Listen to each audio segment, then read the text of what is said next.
অর্থনৈতিক পরিবেশের পরবর্তী অংশ শিল্প নিয়ে আজকে আমরা আলোচনা করব। প্রথমে আমাদের জানতে হবে শিল্প কি। শিল্প হচ্ছে প্রকৃতি থেকে প্রাপ্ত কৃষিজ, বনজ, খনিজ দ্রব্যকে বিভিন্ন প্রযুক্তিগত পদ্ধতির সাহায্যে আমাদের প্রয়োজনীয় জিনিসে রূপান্তরের প্রক্রিয়াকে আমরা বলছি শিল্প। যেমন ধরো, আমাদের একটা বস্ত্রের প্রয়োজন জীবন ধারণ করতে গেলে। বস্ত্রটা আমরা কোথা থেকে পাচ্ছি? না, প্রকৃতিতে কার্পাস চাষ হচ্ছে, সেটাকে আমরা কারখানাতে প্রযুক্তির সাহায্যে বস্ত্রে রূপান্তরিত করছি। তাহলে এই যে প্রযুক্তির মাধ্যমে আমরা সুতো থেকে বা তুলো থেকে বস্ত্র পেলাম, সেটাকে আমরা বলছি শিল্প। তাহলে এই যে বস্ত্রশিল্পে আমরা প্রধান কোন জিনিসটা ব্যবহার করলাম? প্রধান ব্যবহার করলাম কার্পাস বা তুলো। তাহলে এই কার্পাস বা তুলো হচ্ছে আমার বস্ত্রশিল্পের প্রধান কাঁচামাল। অর্থাৎ যে মূল জিনিস থেকে শিল্পজাত দ্রব্যটা তৈরি হচ্ছে সেটা হচ্ছে শিল্পের কাঁচামাল। এবারে কাঁচামালকে আমরা দুভাগে ভাগ করছি। দেখো, সে একটা হচ্ছে বিশুদ্ধ কাঁচামাল, একটা হচ্ছে অবিশুদ্ধ কাঁচামাল। বিশুদ্ধ কাঁচামাল কোনগুলোকে বলছি? না, যে শিল্পে যতটা আমরা কাঁচামাল ব্যবহার করছি, শিল্পজাত দ্রব্য আমরা ততটা পাচ্ছি, সেটাকে বলছি বিশুদ্ধ কাঁচামাল। যেমন কার্পাস শিল্প, অর্থাৎ যতটা তুলো আমরা ব্যবহার করব ততটাই আমরা সুতো পাবো। আর অবিশুদ্ধ কাঁচামাল কোনগুলো? যেটাতে আমরা অনেক বেশি পরিমাণ কাঁচামাল ব্যবহার করছি কিন্তু শিল্পজাত দ্রব্য পাচ্ছি অনেক কম, সেটা হচ্ছে অবিশুদ্ধ কাঁচামাল। যেমন লৌহ ইস্পাত শিল্প, প্রায় 5 টন মতো কাঁচামাল দেওয়ার পর কিন্তু আমরা 1 টন ইস্পাত পেয়ে থাকি। এবার আমাদের পাঠ্য বিষয় আছে লৌহ ইস্পাত শিল্প। প্রধান লৌহ ইস্পাত কেন্দ্রগুলো কোথায় কোথায় আমাদের পশ্চিমবঙ্গে রয়েছে? দেখো, দুর্গাপুর, আসানসোল, কুলটি ও বার্নপুর। এই জায়গাগুলো কোথায় আছে আমরা মানচিত্রে একটু দেখে নিই। দেখো এই যে কালো কালো যে পোর্শনগুলো রয়েছে, দুর্গাপুর লেখা রয়েছে, বার্নপুর, কুলটি, এইগুলোই হচ্ছে আমাদের প্রধান পাটশিল্প কেন্দ্রের অবস্থান। এবার আমরা দেখি এই অঞ্চলে লৌহ ইস্পাত শিল্প গড়ে উঠল কেন। প্রথমে আছে দেখো কাঁচামালের যোগান।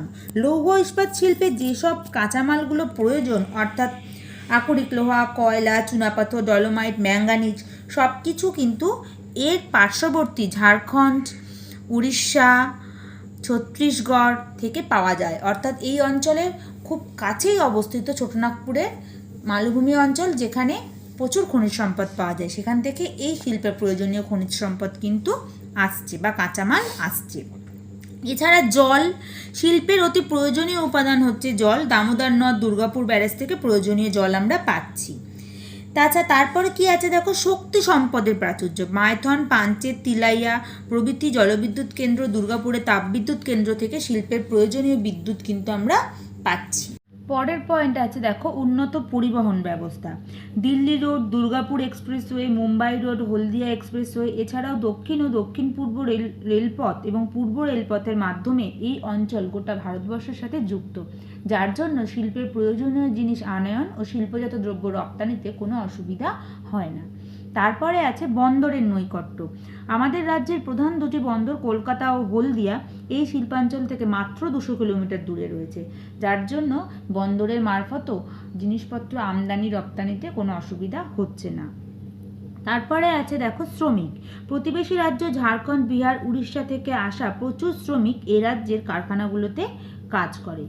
মূলধন, ব্যাংক ছাড়াও বিভিন্ন ইস্পাত কোম্পানি বন্ডের মাধ্যমে জনগণের থেকে কোটি কোটি টাকার মূলধন জোগাড় করে শিল্পে যোগান দেয়। এছাড়া আছে দেখো চাহিদা। এই রাজ্যের লোকসংখ্যা অনেক বেশি, তাই এখানে ইস্পাত ও লোহার দ্রব্যের বিশাল বাজার উপস্থিত। এছাড়াও হুগলি শিল্পাঞ্চল, হলদিয়া শিল্পাঞ্চল, দুর্গাপুর, আসানসোল প্রভৃতি শিল্পাঞ্চলের দ্রুত বৃদ্ধি এই শিল্পের চাহিদাকে বাড়িয়ে দিচ্ছে। এরপর আমরা এই শিল্পের সমস্যাগুলো দেখব। জমি সংক্রান্ত সমস্যা কি আছে? শিল্পের জন্য যে প্রয়োজনীয় জমি সেটা পেতে বেশ সমস্যা হয়, অর্থাৎ নিয়ম কানুন এত জটিল, এত সময় সাপেক্ষ যে শিল্প স্থাপনের জন্য সেটা কিন্তু একটা অন্তরায়। কয়লার অভাব। অন্যান্য খনিজ সম্পদ আমরা যতটা সহজে পাই, উন্নত কোকিং কয়লা আমরা কিন্তু ততটা সহজে পাই না, যেটা শিল্পের উন্নতিতে বাধা দাঁড়ায়। শিল্পগুলো স্থাপন হয়েছে বহু প্রাচীনকালে, তাদের যন্ত্রপাতি অনেক পুরনো, সেই পুরনো যন্ত্রপাতি রিপ্লেসমেন্ট কিন্তু হচ্ছে না, যার জন্য কিন্তু শিল্পে একটা ক্ষতি হচ্ছে। মূলধনের অভাব দেখা দিচ্ছে ধীরে ধীরে, আবার ধীরে ধীরে শ্রমিক মালিক দ্বন্দ্ব কিন্তু দেখা যাচ্ছে, যার ফলে কারখানায় উৎপাদন কিন্তু ব্যাহত হচ্ছে।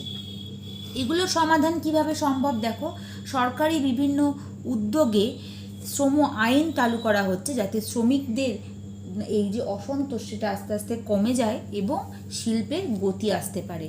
সরকারি বিভিন্ন নীতি সরল করা হচ্ছে, সহজ করা হচ্ছে, যাতে জটিলতা কমে, খুব তাড়াতাড়ি কাজগুলো এগোয়। বেসরকারি সংস্থাও বিভিন্ন উদ্যোগ নিচ্ছে শিল্পে অগ্রগতিতে। এবার আমরা আসছি লৌহ ইস্পাত শিল্পের গুরুত্ব। যেহেতু আমাদের রাজ্যে জনসংখ্যা অনেক বেশি, সেই জন্য এবং তৎপর্যুক্ত আমাদের দেশের জনসংখ্যা অনেক বেশি, সেই জন্য কিন্তু এই শিল্পের বিভিন্ন ইস্পাত সামগ্রীর প্রয়োজনীয়তা কিন্তু দিনকে দিন বাড়ছে। অর্থাৎ এই যে রেলপথের বিস্তার বা আরও বিভিন্ন রকম কৃষির যন্ত্রপাতি, সবেতেই কিন্তু ইস্পাতের প্রয়োজন। এছাড়া যেহেতু এটা একটা অনেক বড় মাপের শিল্প, এতে কিন্তু বহু মানুষের কর্মসংস্থানের সুযোগ হচ্ছে। শিল্পজাত দ্রব্য রপ্তানি করে আমাদের অর্থনীতি চাঙ্গা হচ্ছে। এই গেল আমাদের লৌহ ইস্পাত শিল্পের গুরুত্ব। তোমরা মেয়েরা শিল্প গড়ে ওঠার কারণটা 5 নম্বরের জন্য, সমস্যা সমাধান, এগুলো ছোট প্রশ্নের জন্য অর্থাৎ 2 নম্বরের জন্য তৈরি করবে।